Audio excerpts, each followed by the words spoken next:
My name is Nicola, aka Socrates, and you're watching Singularity One on One. If you guys enjoyed this show, you can help me make it better in one of two ways. Number one, you can write a brief review on iTunes, or number two, you can simply make a donation. Today, my guest on the show will be Ramez Naam, and this will be our fourth interview. So I think that Ramez will be breaking the record for the all-time most popular guest so far on Singularity One-on-One. Hi, Ramez. Hi, Nicola. I'm so happy to have you back on my show. Thanks. It's great to be here again. You know, the reason why you are the most popular interviewee so far is multi-dimensional. So first of all, it's always fun to talk to you. You have a lot of cool and interesting things to say, and I respect your opinion very much.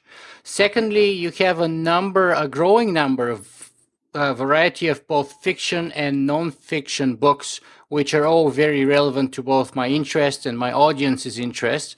And for all those reasons, I'm just always happy to chat with you.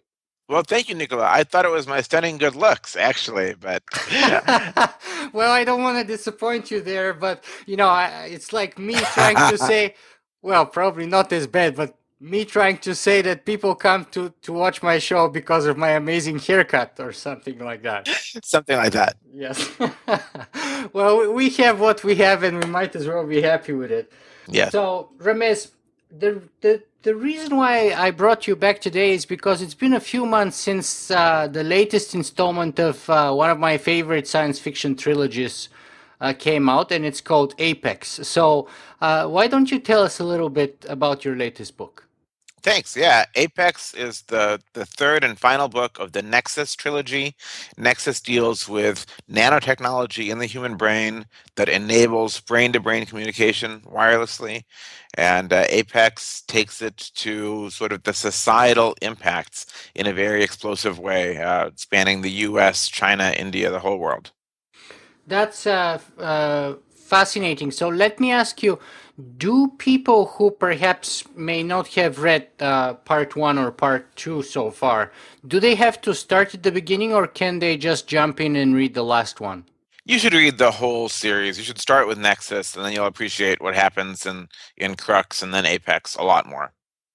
Yeah, I have to agree with that. I mean, I think that you could read Apex on its own and it will be still absolutely amazing, but it will be best if you start at the beginning so you can follow the character development and all the sort of the twists and turns that they take to get to where they are at the beginning of book three.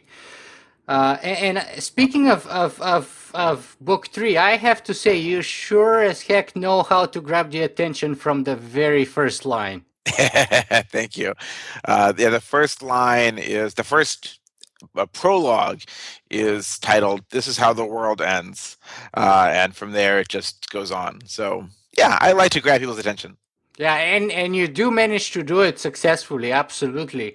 Your books are always very fast and or addictive read. I always have to make sure I've kind of given myself enough space in the back end because I've made the mistake in the past where I think, oh, I'm going to read for a couple of hours and I'm going to come back to it tomorrow. Never works like that for me with your books.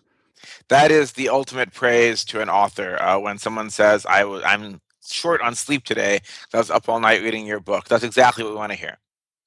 So give us a little bit more about perhaps what can you tell us about Apex without any spoilers that would entice us to open and read beyond the first chapter? Yeah, the book has always been those three books have always been about the combination of a few things. It's about a technology, that's remarkable in its ability to connect people. And I'm an optimist. I believe technology overwhelmingly gets used for the positive, but all technologies get used in bad ways too. So I want to address that. And it's about not just the bad things that happen in isolation, but society's response to this disruptive technology. Sometimes we get scared of new technologies, we want to ban them. That's a plot thread. Some agents, corporations, companies, whoever, with lower ethics might want to employ them in ways other people wouldn't. And then ultimately, the third book is in large part about how greater connectivity between people as the Nexus technology gets out to more and more people is transformative to politics and society and can overwhelm old structures. Hmm. And in our latest interview that we did in Seattle in Greg Bear's home or office rather, you said that it is the most political out of the previous two books of the trilogy. Tell us a little about that. Yeah, so in a certain sense, that Nexus was a story about technology, but also about the war on drugs and the war on terror and a civil liberties viewpoint. And Crux sort of continued that. Apex was heavily inspired by the Arab Spring, Occupy, the success of Chinese protesters in environmental efforts. And so it is dealing extensively with the relationship between the US, China, and India, three superpowers in the near future, and also with how people with more connection to each other than ever before might be more empowered to try to change the systems that they're in. So, is there a sort of a hidden message about what we ought to be doing or what we ought not to be doing? I mean, there are. My opinions come across in the book. I try to be fair to every side, including those I don't agree with, and there's no true villains in any of the books. I don't think there are people or entities doing what they're doing for a reason that it seems very wise to them. But there are messages that I think wholesale prohibition of new technologies that people want never works. You just push things underground, you make them out of sight, safety goes down, ethical uses go down. So that's one message. And overall, though, it's a message of optimism, of hope, that more empowerment of individuals and more ability of people to connect really gives them the ability to choose their own destiny as individuals or as societies. Yeah, and is that connected in any way with the size of the book, perhaps? Because correct me if I'm wrong, but I think that one was the thickest of the three. The books have gotten thicker, each one. So Apex, my publisher said, "Why don't you make this two books?" And there was just no convenient way to do it. So it is a thick book, and it's because I want to deal with political unrest in the U.S., with what's happening with our protagonists, with protests and riots on the streets, and with similar themes in China. And that took some serious amount of wordage to do justice to, I think, to treat it in a deep way. But as you did, most people tell me that it still reads extremely quickly. It does, absolutely. And we've mentioned how you managed to sort of get the jugular and on the first line, if you will, but and that's kind of a very dark sort of dystopian beginning, the end of the world, right? So tell me about whether it's easier to is it first of all to fair to say that it's a dystopian book, and secondly, is it easier to write a sort of the end of the world scenario than let's say a utopia or a positive scenario, because it would appear that both in novels and in theater and in science fiction, most authors tend to lean towards sort of end of the world scenarios. Yeah, so some people have called my novels dystopian. I actually don't think they are. They are novels in which dark things happen, often to the people who are trying to change the world for the better, sometimes to other people as well, sometimes the bad guys, as much as there are. But overall, the world is getting better. Um, I've been compared to Michael Crichton, and I think it's interesting because Michael Crichton wrote thrillers for a mass audience, but in his thrillers, science or scientists were often sort of not exactly the villains, but the cause of the problem. In Jurassic Park, it's that the scientists don't understand the ramifications or the consequences of the thing that they're doing. My books are sort of the opposite. They are books that are thrillers, but where the scientists are generally the good guys, and more knowledge is good, and politics is often holding it back. But ultimately, they're optimistic about the ability to push past that with a great deal of struggle. And I don't want to not portray that. it is easier to write a dystopian book in a lot of ways, and there's a couple of reasons for that. Uh, the biggest one for me, and I don't think that my books are dystopian, but they have dark elements. The biggest one for me is that you want the book to be a page turner. And if I wrote a book that said more people were able to connect and crime went down, violence went down, innovation went up, peace and harmony, uh, people would be like, why am I reading this? When I put this down and pick up the Hunger Games, because that's more exciting.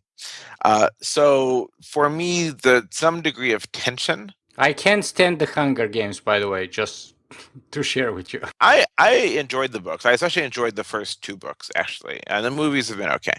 Um, but even if the world is getting better, you need something as a fiction author to grip the reader. In a way, I think about the late Ian Banks, who was a master of science fiction in his culture novels. His culture novels were set in a utopia, more or less, sort of a post-scarcity utopia of friendly AIs and so on. And yet, they're some of the darkest science fiction ever written because he writes these gripping plot lines on the very margins, on the very edges of the utopia. And in that way, he sucks the reader in and also exposes them to these sort of utopian ideals that he has. Yeah, and going back to the sort of the interplay between science and politics, I just watched the latest installment of Jurassic World, or uh, a couple of days ago, and again, I mean, I didn't like the movie at all. I didn't realize, I didn't understand how it could make $500 million in such a short time. But scientists were definitely portrayed as the villains again, like very shallow, selfish, single track minded kind of individuals. Yeah, which I don't think is really realistic. I mean, realistically, the actual story of our world is that science and engineering have brought us huge good and made our lives better and better and better. And not that politicians are necessarily the bad guys either, but that progress really does happen. But again, you've got to have a hook. You've got to have some reason to cause excitement in the reader. And so Crichton often, not always, did that by having this plot thread where a scientist does something in secret that no one knows about. This is David Brin's critique of Crichton, that it's about the secrecy. And then when their secret thing is unleashed to the world, bad things happen. Because if they'd only gotten input earlier, somebody would have told them that's a bad idea. In the real world, science happens through publication and peer review, and you're kind of constantly getting input from others. And there's all sorts of ethical journals and people pontificating on TV and in print about whether or not your research is a good idea or not. It's nothing like what happens on Jurassic World or the Island of Dr. Moreau or any of these stories. So is it in a way, at least partially, a defense of science and at least partially an assault on politics? Yeah, it is, and politics don't have to be bad anyway. It's an assault on the politics of control. I'm a civil libertarian. I think the war on drugs in the U.S. is a terrible thing. I think the war on terror is itself a terrifying thing. And so when I was writing Nexus, the very beginning, I knew the technology I wanted to write about, this brain-computer interface technology that fascinated me. And when I thought about the plot threads, I thought, well, the thing that aggravates me most in the sort of political situation is the reduction of civil liberties, the reduction of freedom in the name of fear that's not entirely ungrounded, but massively exaggerated. And so that's really what I'm advocating for. They're books that are pro-freedom. Let me ask you a couple of very selfish questions here. Sure. So I watched the previous interview with you where you had someone who asked you to be a character in one of your books. And you said that since they were the only person who ever asked you for that, you put them there. I did, yes. That was Michael Arrington. How about if I make myself the second person? Okay, Nicola, for you, you will be a character in the next book. You might die early. There's no guarantee, but I'll put you in. That's Remind okay. me an email. Yes. Absolutely. Actually, I recently interviewed PJ Manny on her first book, and she kills Anders Sandberg in the first couple of pages. Not Anders. Oh no. He's such a likable fellow too, He is. right? At Yes. least for me, there's not going to be too many people crying, but he's such a likable fellow. Anders is very likable, but so are you. I think there will be some tears shed when you brutally die. Yeah. We'll see. We'll see. We'll see. Yeah. Okay. And the other selfish question is, when are you going to write an article for Singularity Weblog? Oh my gosh. I am trying to say no to more things so that I can say yes to things like writing novels that I know you love. So I will not say yes to that on air because I know you want a novel. Okay, fair enough. Yeah, and since I'm a fan of your novels, I don't want to take away of that time. Plus, I'm already going to be character in your next novel, so I'd better be careful from now on, right? Something like that. Otherwise, who knows what's going to happen? So, with such a okay, let's talk a little bit about the science behind your Apex novel.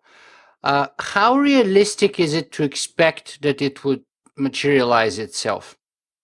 So there's one prime piece of science throughout the Nexus books, which is neural interfaces, neural prosthetics, the idea that there is technology running in your brain that can communicate wirelessly with other people and even do other things that can affect the function of your brain, can put you to sleep or can maybe interact with your memories or your body and so on. There's another set of things in Apex, but we can leave that for a second. That technology of brain computer interfaces or neural prosthetics is real in a sense today, but it's very primitive. And it's primitive really in two ways. Actually, before I say how primitive it is, let me tell you what's happening. So, as your listeners and watchers probably know, we have had implants placed in the brain that allow paralyzed people to control robot limbs or to control a cursor on a screen by thinking about it. And those limbs and those cursors become an extension of their body. We have pumped video straight into the visual cortex of blind people. We have 200,000 people that have cochlear implants that are not hearing aids. Instead, they send electrical signals straight into the nervous system. And in mice, we have restored damaged memories. We've gotten the ability to record a memory and play it back.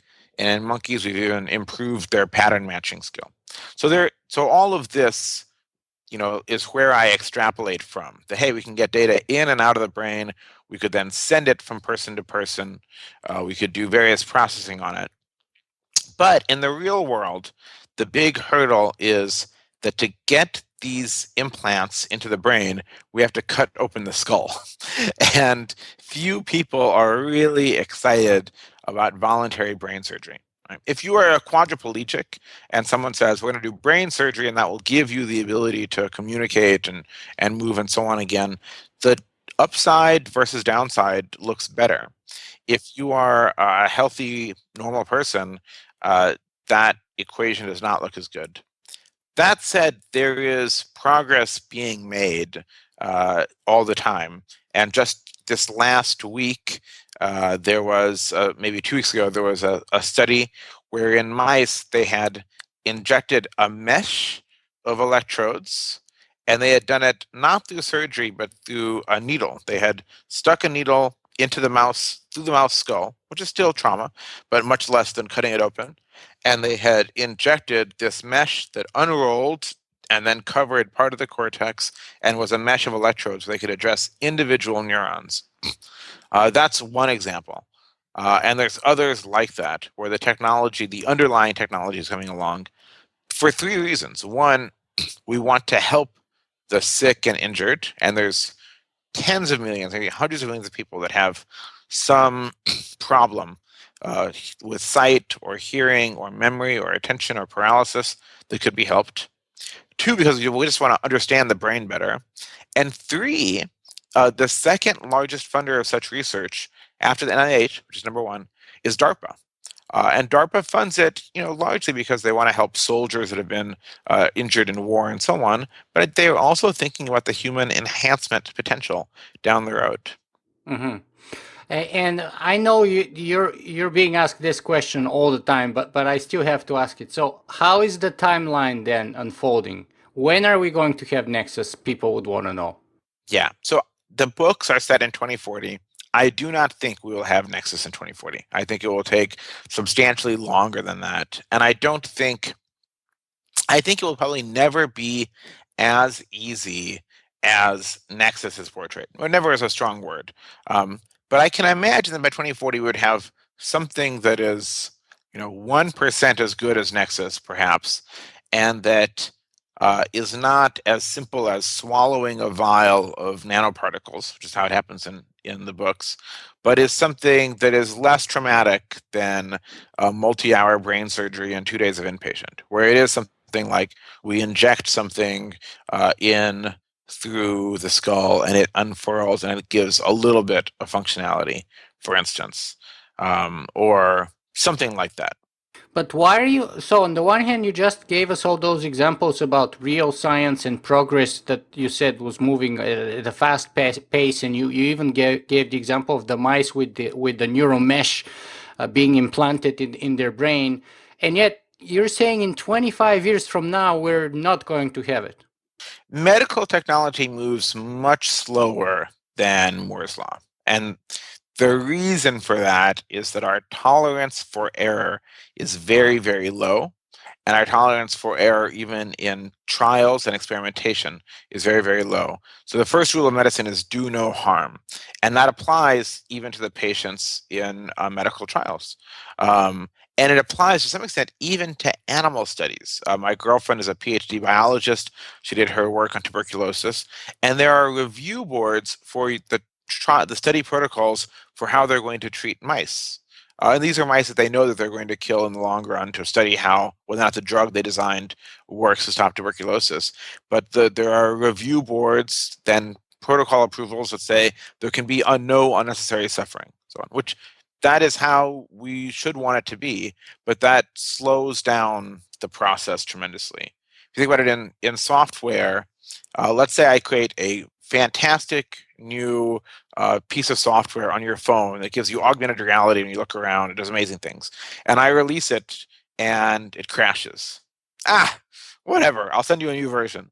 If this is running in your brain, the implications are so extreme that our degree of certainty has to be very, very high. Yeah, that's why I'm not going to be an early adopter of such a technology. Everyone says they will not take V1. People usually say they'll take V3, which you would think is a problem, but there are enough people to really have severe trauma, or maybe they're in late stage Alzheimer's. We don't really have an application that's for Alzheimer's, but something like that, that I think they will be the real V1. And they're the V0.1 adopters right now. Let me give you a couple of other examples of why there's a lot of skepticism about the Nexus technology out there. So I recently interviewed Dr. Miguel Nicolelis and Dr. Ronald Sicurel, and they wrote this book called The Relativistic Brain. Yes. And their basic claim is the singularity isn't near and the brain cannot be simulated. And they go through a lot of effort into their whole book by giving mathematical reasons, neurological reasons, computational reasons, and so on as to why that will be the case. And so I mean, I found that very interesting that one of the people who is at the very cutting edge, at the forefront of brain-to-brain interface technology, to be highly skeptical of the future potential of that. And he was saying that basically for some simple activities like the motor cortex and things like that, we would be able to do better than what he's doing today. For example, with his exoskeleton brain-machine interface. But when it comes to brain communication, we will. Oh, he's also optimistic that will be in some rudimentary form possible. But when it comes to brain simulation and uploading and things like that, and artificial intelligence, he believes that the brain is ultimately non-simulatable, non-computable. Yeah. So I would say let's separate those two things of neural interfaces and brain-to-brain communication and so on. And it was a paper of Nicolelis's that I read in 2000 that first got me interested in this field. And I think he's saying there it will be possible. And the big bottleneck in the brain-to-brain communication, brain interfaces, is really the hardware. Can you design hardware that can access, instead of hundreds of neurons, which is what we access today, can access millions or tens of millions or hundreds of millions, and that can be done without trauma, right, or with minimal trauma. That's the big hurdle there. On the topic of brain simulation, so I'm a singularity, not exactly skeptic, but I think I'm, I think the term is abused and used in such ways that we don't even know what we're talking about sometimes. And the Werner Vingian singularity probably is impossible. The Kurzweilian singularity of just greater than human intelligence and a general intelligence, whether it's in an AI or an upload, is possible. I'm convinced of that, but it's probably much more distant than we think. Um, I don't see any reason to believe that the brain is non-computable. So far as we know of in nature, everything is computable, at least to a high degree of approximation, right? You don't necessarily have to produce an exact simulation of the brain for it to work really well. If it's a 99.99% accurate simulation, that may indeed be more similar. If we're uploading you and we get a 99.99% accuracy simulation, that might be closer to the you of today than the you of tomorrow is to the you of today, depending on what the error bars are. But I, even today, I think we have large holes still in our knowledge of exactly how things function in the brain at the very basic levels, and more importantly, how the very basic levels of brain function relate to the very highest levels of cognition.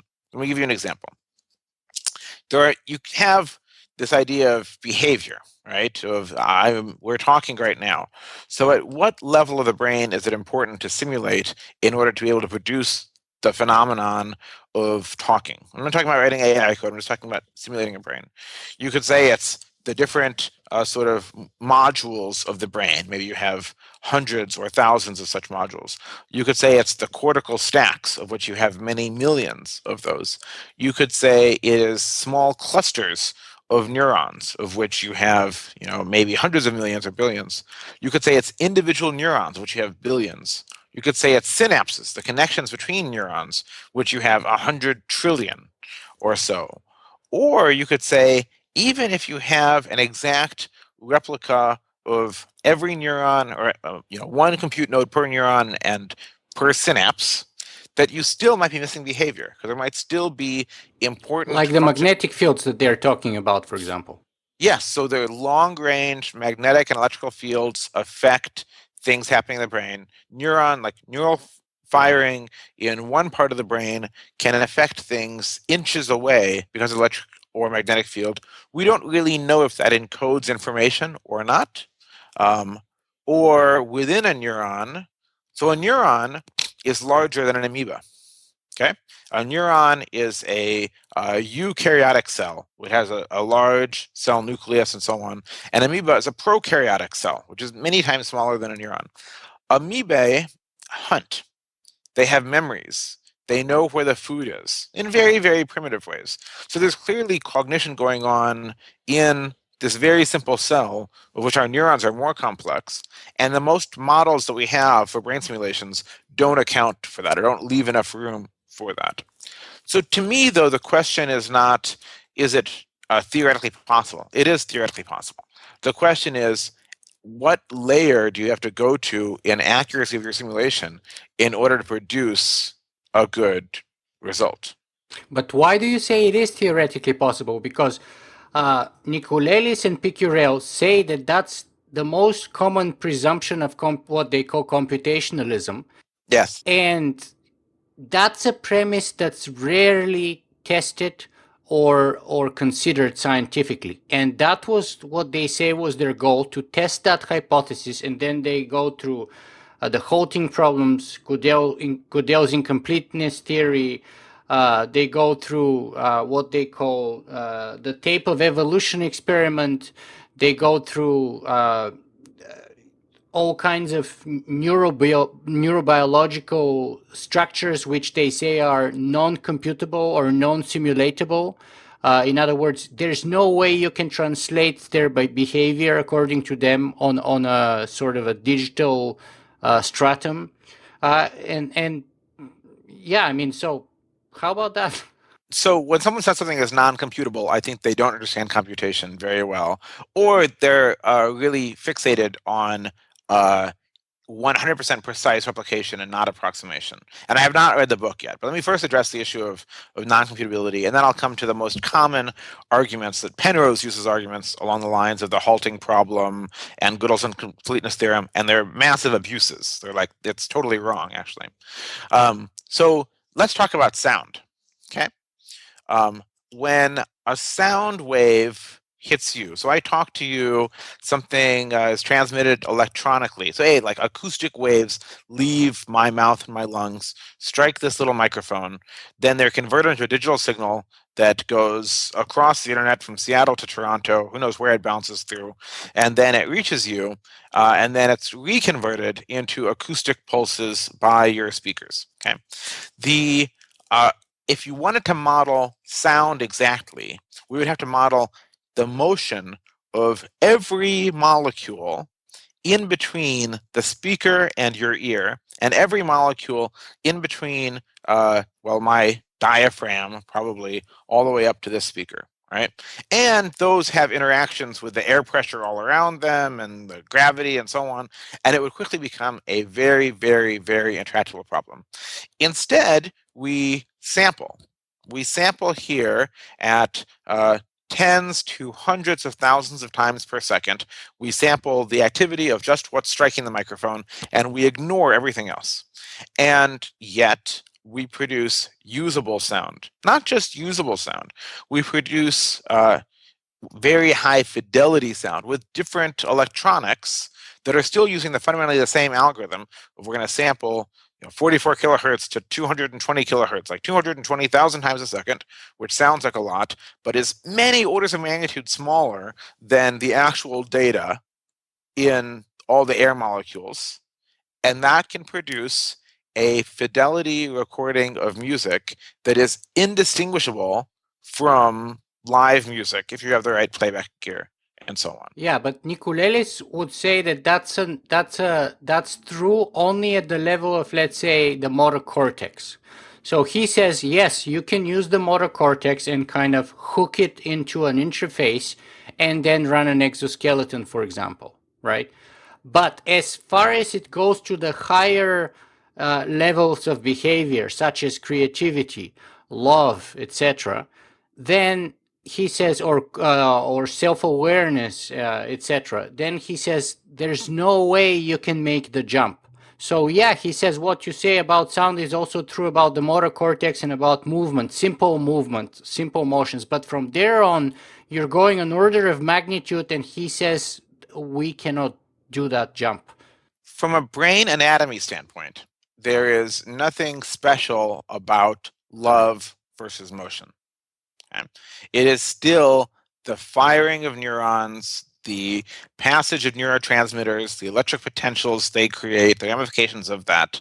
If you looked at a brain firing, you would see the same basic physical properties happening. When recorded music first came out, he knew that analogy. But he says you can't see those properties. And the example that he gave me was, if I hook up a monkey to a machine and ask the monkey to move its hand, it could go to the end of the universe and the output will never be the same.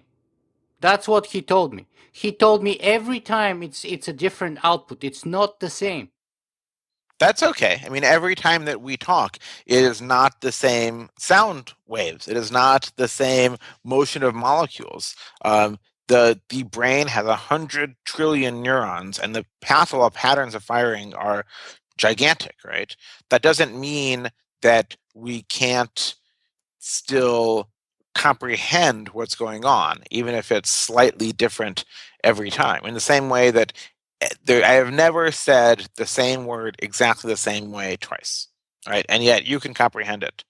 Um, I think what's happening. So you should be aware that for Nicolelis, before his work and before Philip Kennedy's work in humans and so on, people said that what they did Was was impossible. impossible, Yes, yes. right? But we know that electrically we can.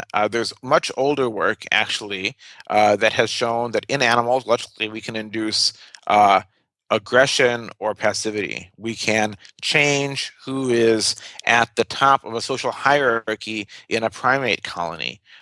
We can induce pleasure in humans. So there's a lot of work on sort of non motion stuff, and there's the work of Theodore Berger, Ted Berger at University of California, University of Southern California, who's doing work on memory. So in mice, they can record a mice going through a maze. They can restore the ability of the mice to learn new memories after it's been damaged, and they can play that memory back to the mouse a year later, a third of its life later, and have it instantly refreshed. And we don't know the subjective state of the mouse exactly, but that's very evocative. Or uh, Berger and Deadweiler, his colleague at Wake Forest, have done work in primates where in a very complex pattern matching test, they can have a chip in the prefrontal cortex that enhances the ability of the monkey to pick out the right things. That's also very, very evocative.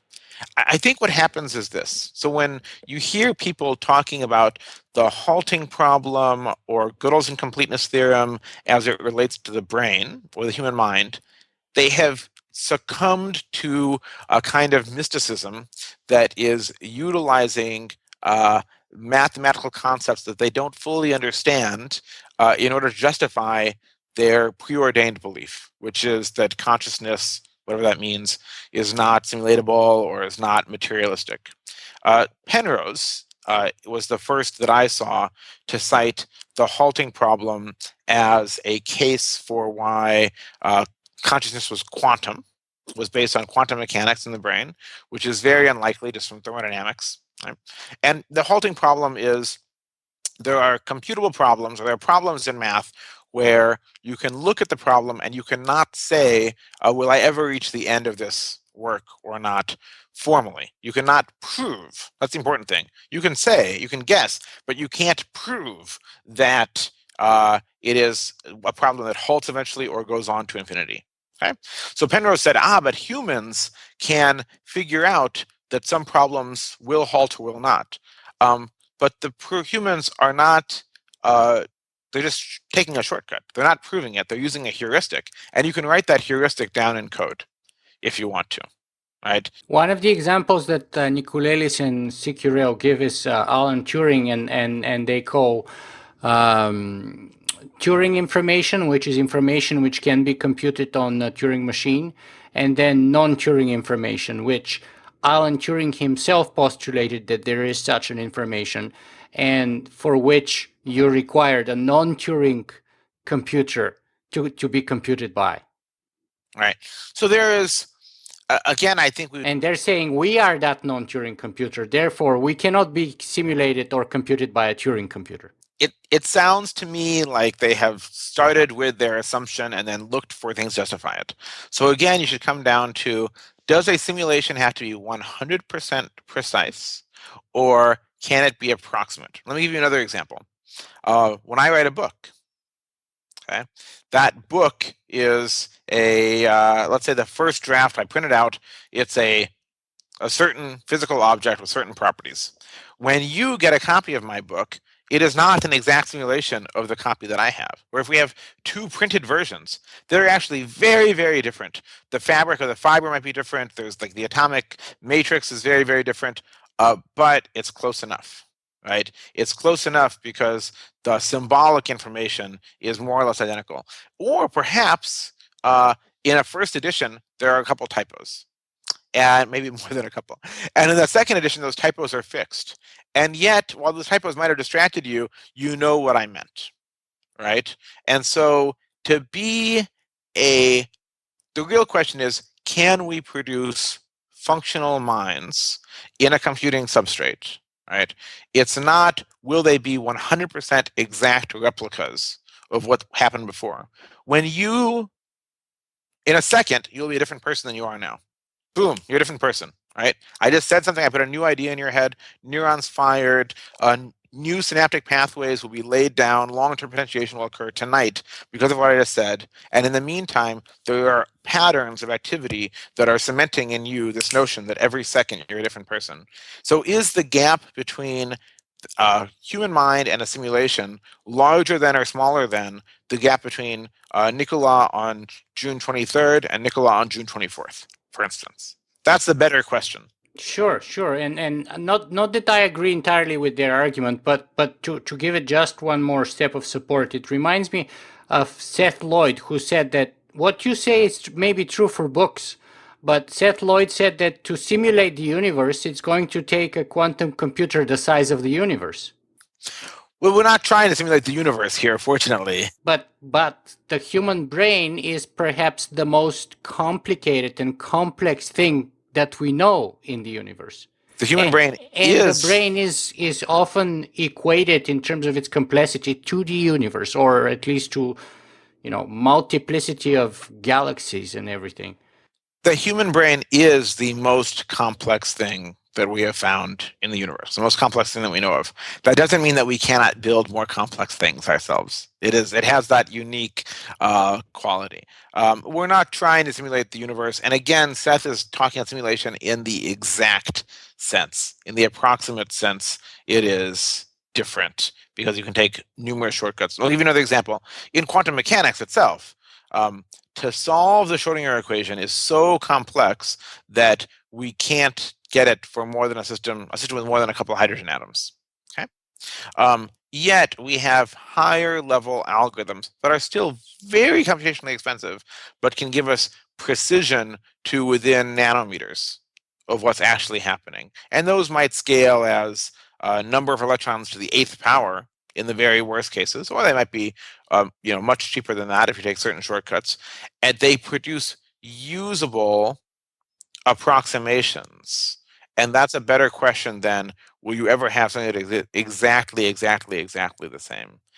Let me broaden out from that. We as humans have gone through phases and phases and phases of thinking that we were very special and then having that knocked down. Between the Ptolemaic conception of the world with the Earth at the center, to then the Copernican conception, to finally the Galilean conception, which is the Earth is not really in the middle of anything, to then even Einstein and relativity, and post-Einstein, the discovery that the universe is expanding. There isn't even no complex, like no single frame that you can use. Our position in space has gotten less privileged. Or the Darwinian revolution that took our position as a species on Earth out of privilege and just said, hey, we're just another species in a certain sense. We have certain abilities that outshine others, but we are not the created guardians of the planet by the word of God. We are just something that emerged by accident. And so I think that this notion that the human mind is not replicable is another case of people emotionally wanting to privilege what they find so remarkable that will ultimately be torn down. Well, I'm hoping to do a follow-up interview with both, at least with Dr. Nicolelis and hopefully with Dr. Ronald Sicurel too, and where I can press them a little bit more than I managed to do the first time. I'm also hoping, I also met Ted Berger at GF 2045, so I'm Nice. hoping to get him on my interview too. But one of the examples that they were giving also was the collapse of the Human Brain Project in Europe. And the fact that Dr. Henry Markram has been removed. They said a geologist who is running now the project. There was a letter signed by 600 scientists, many of them neuroscientists, against the sort of the blueprint or the outline or the goals of the project. And in fact, it's been scaled down tremendously. And they said, actually, Miguel Nicoleles said it has been scaled down at a warp speed, at which point I asked him, can you say it's collapsed? And he said, completely. Yeah. So I'm of the collapse of the human brain project, or the redefinition of it, says nothing about what is theoretically possible. I'm torn on that. I never Henry Markham was saying that in 10 years we could have a working simulation of the human brain, and that was, in my view, incredibly over optimistic. That was not even close to plausible. Okay.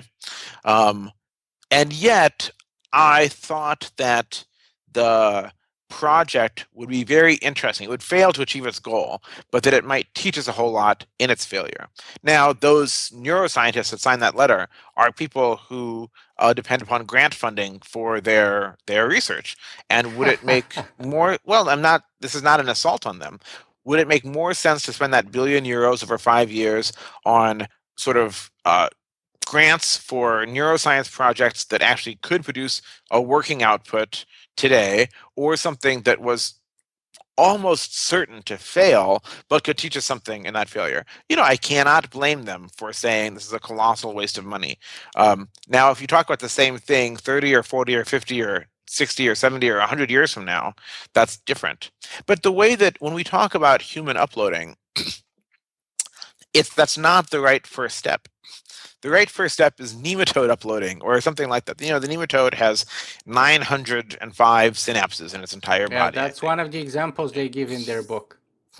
Yeah, but the fact that no one has done it, I've used that myself as a case that we're not really that close, and yet now people are trying. I'm not sure if you saw the nematode hooked up to a robot thing, which is very sort of primitive, but also very evocative. This robot was not programmed to back away from walls, but it did so when it had sort of the nematode neural net. And so you go from a nematode to a fruit fly to decades later to a mouse or something like that. And when you can produce very, very mouse-like behavior, or when you can take a mouse that has learned a certain maze, kill that mice, upload it to a computer, and show that the computer's relation to the mouse can run the same maze, then I will start to think that we're on the right track, and that human uploading might be a decade or 2 decades or 3 decades after that. But we're not close to that right now. So that's what we should be looking at, is let's see if we can make the fundamentals work for a much, much simpler neural structure. Hmm. Yeah, and this kind of reminds me about all the skeptics I've had on that, on specifically the Human Brain Project on my show. And those are luminaries such as Noam Chomsky, Marvin Minsky, then you have Gary Marcus, Stuart Hameroff, of course, and a bunch of others who were all like absolutely, and they're all coming from different points of view, but they were all highly skeptical of the Human Brain Project. Yeah. Well, it makes sense, and I know Gary Marcus in particular. He's become a friend, and Gary, by the way, I'll tell you in conversation, he sees no fundamental philosophical reason that we cannot achieve uploading. Right. So, and I don't have any idea what Chomsky thinks, and Hammerhoff is not a luminary in my mind at all. He's stuck on the Penrose model. But when you talk to eminent neuroscientists, and I know a few serious neuroscientists now, even they are split. But the split is more like 50-50 on whether or not they can achieve computing. And what I observe is the ones who also have a background in computing are not exactly unanimous, but they generally think it's theoretically possible, but that it's likely to be very complicated and much harder than we think it is right now, which is more or less my view. Mm-hmm. Mm-hmm. Ramez, I think we've covered a lot about your book, and especially the technology, which is the foundation of the book, or sort of the context within which the plot unfolds, if you will. But let me ask you a few other questions. First of all, what's next for Ramez Naam? Are you writing another book, or any update on the film options? We'll see with the film option. Things happen slowly in Hollywood, but my understanding is a script is being written right now for Paramount, and we'll see if Paramount likes it or not. I have another novel in development. It's in very early stages, and that's about all I'll say about that. But it's more science fiction set in the relatively near future on Earth. Mm-hmm. Can I push you a little bit on that and ask you yes or no? Is it on technological unemployment? that is one theme that I'm playing with. I actually have several novel options right now. I have not committed to one of them yet. And technological unemployment is maybe not the core of any of the books, but it is something that I think is an interesting and important topic. And in one of the books, it sort of plays a substantial role. Hmm. So let me grab that idea for a second then, because, besides being a fantastic science fiction writer, you're also a kind of a expert in a number of other fields, such as technological development, renewable energy, environmental sustainability, economics, etc. So I've talked to a number of people on technological unemployment, and it's the same kind of breakdown as with respect to mind uploading, for example. You have the skeptics, and you have those people who say it's already happening. So whereabouts do you stay? Do you stand on that? There's always been technological unemployment. Not always, but dating back at least 200 years, there have been jobs destroyed by technology. The question is two questions. One, the pace at which new jobs are created and at which people gain the skills to go into those new jobs. Okay. And sometimes that pace has been slow. It is possible that some of the technological unemployment caused at the beginning of the Industrial Revolution lasted a decade or two. It's tough to say from the data, but that is one interpretation thereof. The second question is the bigger question about right now. And even on the pace question, you can make the case that the pace of technological change is now happening more rapidly than ever. And it's not clear that the pace of education and skills gain is happening at fast. So you have a pace problem, right? And can we accelerate one, for instance? Can we accelerate the rate at which people learn new skills? There's a second sort of the strong technological unemployment case is articulated as technology is getting so good at replacing humans that it is simply not possible for humans to keep pace with the rate at which jobs are being destroyed. And that no matter what we do, it will be the case that there will be an increase, a lasting increase in the number of humans that simply have no jobs that they can do. The first issue is very real.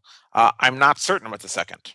I think as a practical matter, we might approach the second. It might look like the second case for quite some time because people take time to learn new skills. And if you're a taxi driver, for instance, in midlife or later, and self-driving cars destroy those jobs, even though a new job niche is created by technology that in theory a human can fill, it might be very difficult for you if you didn't get the right education growing up, if the right resources are not there for you right now, or even just from a motivation standpoint, to adapt to that new job possibility that technology opens up. So I do think that there is something to be concerned about. Um, it's double-sided in the sense that the reason we should be concerned is if technology is destroying these jobs, if technology is destroying these jobs, it's also making products and services cheaper for everyone. Right? The self-driving car has huge benefit for potentially billions of people. In the US, it has huge potential benefit for 300 million people. And in the US, there are about 3 million people that drive cars. So 1% of people might be negatively impacted, and their families and so on. So many of these cases are sort of widespread good brought by automation, benefit to lots of people, and then a very concentrated problem for the relatively small set of people who used to do those jobs. But I just last week I interviewed Martin Ford on his book The Rise of the Robots, and I'm hoping to interview the two professors from MIT, McAfee and Brynjolfsson. Brynjolfsson. Yeah, and they both put like very solid, straightforward arguments to say that what happened at the beginning of the Industrial Revolution is very different than what's happening right now. And they give a number of economic data, such as productivity and wages and the divergence thereof. They talk about the purchasing power of the middle class. They talk about the fact that not only the low end jobs will be the ones who would be replaced by the machines, but not only the blue collar jobs like taxi drivers and mailmen, etc., but even the white collar jobs. Most of them actually have been starting to be replaced in the last 5 or 10 years. And for example, just one of the examples given was that uh, corporations used to have a certain kind of financial department, which was very well paid white collar jobs.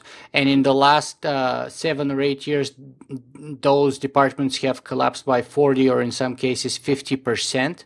Yep. And they've been replaced by algorithms. Or anyway, machine intelligence and automated accounting practices and all kinds of things like that. And the other problem is that the sort of replacement of one job with another presumes that one would have enough time to train the people from the old jobs into the new job. So take the unemployed taxi driver and train him for something before that other something becomes obsolete in its own right. Yes. So Yeah. that's one presumption. And the other presumption is, of course, that we know exactly what will be that next job, whereas our experience would put evidence to say that we don't often know where those new jobs will show up. So we cannot really direct the unemployed into that hopefully future employment. And when you combine that with the accelerating pace of development, then it's kind of becoming hopeless. Hopeless is a very big word. So, Well, it's falling behind at least. The pace of people becoming unemployed will be faster than the pace of people finding new employment in new fields. it's possible. We don't really know. So I think that Martin Ford is more pessimistic than Bernaldson and McAfee, by the way. That's true, yeah. So today, what's happening? The jobs that are clearly replaceable by software are those jobs that are very rote and very routine. So a financial person who just takes in one spreadsheet, applies a number of macros to it, or takes in reports from 10 places, does manipulation of the data in a very consistent, the same way, and then produces an output. He is operating like a machine, and that person is easy to replace. But they say most jobs in our world are like that. Yeah, but 99.9% of jobs used to be farming, and now it's 1%. So the question is not yet, is there an end to all possible jobs that humans can do? The question is, given that a lot of these jobs may go away quickly, what you raised, how fast can we train the person for a new job? Now, those white collar workers who stand to lose their jobs, I'm more optimistic about their ability to be retrained for other things. And the reality is that it may be that you find that 90% of someone's work can be replaced by a computer, but that 10% can't right now, at least. In which that case, what ends up happening is that you don't end up destroying even 90% of the jobs. You destroy some number of the jobs go away, and you have some people left behind that are more scalable, can do work for more clients or work at a larger scale because they do that top percent of work and sort of supervise or use computers to do the rest. But as the cost of the service drops, you also end up with increased demand for the service. But people can't afford to buy that demand. For example, so they give us the example of the old companies which used to, like, let's say Kodak or GE or GM, that used to have hundreds of thousands of employees, and now you have Kodak being replaced by Instagram in terms of at least valuation by 13 or 15 people, and Google and all the other Silicon Valley miracles, Facebook, etc., take a fraction of the workforce that was required in the past. And so if you don't have that purchasing power, that income for people to spend in terms to purchase that service, even if it's much cheaper, they still can't buy it. So I do think the world has to potentially deal with changes to our social system and our economic system, because if you imagine that these automated things that we're building will themselves produce lots and lots of value, then we do have to think about how should we be allocating that value, and should we treat every person on Earth as more sort of a co-owner of the resources rather than someone born with nothing and not guaranteed to get anything. And if you look at proposals like a basic income or various variants of that, would then put the purchasing power in people's hands. But I think the case is still exaggerated. There are many skills that today we do not know how to replace. So Bernalsi and McAfee use nursing as an example, something that A, is booming right now around the US and Europe and Canada, and B, it's very difficult to replace a nurse with software or a machine.